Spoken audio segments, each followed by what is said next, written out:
Welcome back, guys, to the Butterfly Season podcast. We are on the HVO High Vibes Only series, which in essence is really just like a positive way of living. It's a holistic approach to life, to making conscious decisions about the life that you want to live and like creating it, being proactive about your life and your energy instead of reactive. It just gives you the flexibility to allow for change and in life circumstances and just create more positive experiences to your life. And so this is the High Vibes Only series. If you're just tuning in for the first time, I encourage you to go back to the very first episode titled High Vibes Only and then listen to them in order because they do piggyback off of one another and it's kind of by design that way. So without further ado, let's talk about energy budgets. You guys, I'm pretty excited about this one because when I was able to draw a correlation with budgeting your energy the way you would budget for your finances. You know who is inspo for this episode? Tony Jones. She is an artist and has like really good vibey, like hip hop, maybe not hip hop. I would say it's like R&B energy type of music. I don't even know how to like, maybe it's like spoken word, but like all about like protecting your energy, your peace, healing, and all of the things. And so she, I believe, has an energy budget song, but this episode is about energy budget and it's about like consciously managing and allocating your energy the way you would your finances. And so the first thing is to, when you are creating an energy budget, is to set limits. And so just as you would set like limits on your spending, I don't know if you guys have like those apps where it's like, hey, you're getting close to like hitting your like spending limit. You have like $10 more allocated in this like category. And if you spend more, then you'll go over. Think about that with respect to your energy. How much energy are you willing to invest in certain areas of your life? When you think about it that way and you think about being around people, places, or things that drain your energy, you're like, oh, I'm actually putting 60% of my energy in this place and I don't want to.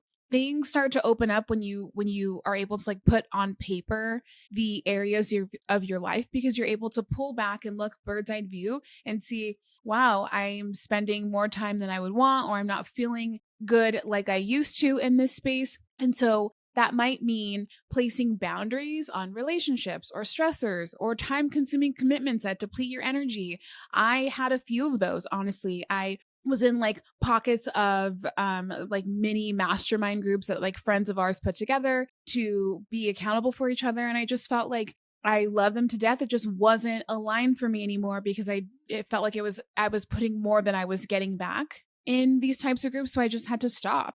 And an older version of me would have just kept doing it and complained about it and then maybe made excuses and then not showed up, but never been direct with, hey, I can't commit to this right now anymore. And like, let that be fine. So think about that when we're creating spending limits on each category of your life and see how much of an allocation do you want to have in those certain areas so that you can create those limits. And when you get close to being past that limit, you can remove yourself from the situation or figure out another way to stay within those boundaries. The second thing is investing. Just like investing monetarily, you get returns. The energy budget encourages you to like allocate your energy in positive areas, invest in positivity, invest in people that bring you joy, invest in things that fulfill you, invest in positive growth, like actively seek out investing in experiences that nourish you. And you'll see how that positively contributes to your life. You'll see the returns on your investment by doing that. The next thing is flexibility. I'm a very much like black and white. I think it's called like a rigid personality type. I need all of the rules. I need rules. There's no such thing as black and white. It's either this or that.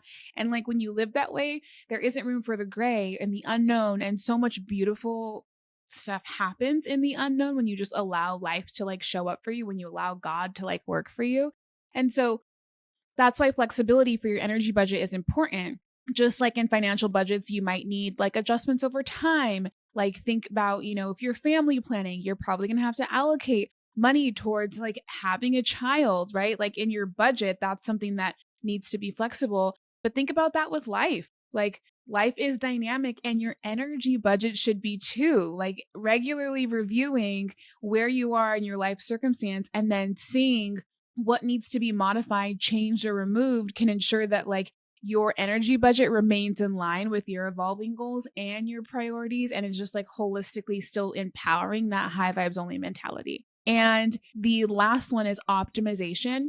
So when my husband and I started like getting really serious with our finances, we were like, okay, how can we make this easier, not harder? Because I did stuff one way, he did stuff another way.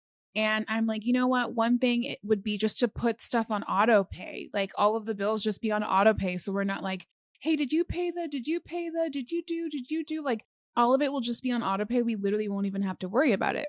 And so that was a form of optimizing our budget. And when it comes to optimizing your energy budget, think about, if you haven't listened to this episode, Energy Detox, listen to that one. But think about Energy Detox. Like, where can you optimize the prioritizing energy detoxes throughout your day or throughout your week? So for me, my energy detoxes are yoga, dance, and like time with friends. And so I have like all of my dance classes for the month, every month, autopilot. Like I auto pay for them, carved out in my schedule for every Monday of the week. Yoga, same thing. Pilates, same thing. Everything is just on auto. So like I don't even have to think, did I get it or should I? I'm not going to go. I didn't pay for it. I'm just not going to. Or class is full because I signed up too late. I can't go, right? Everything's automated for the month, automated.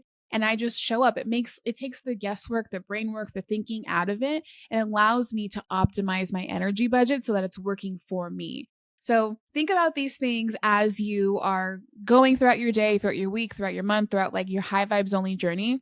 And allow yourself to readjust, allow yourself to adjust like your energy allocations. Priorities shift in life and they always will and they always do. So just to ensure that your budget remains aligned with like your goals and your aspirations, give yourself that grace, but keep revisiting it. Okay. Anyways, that's all for now.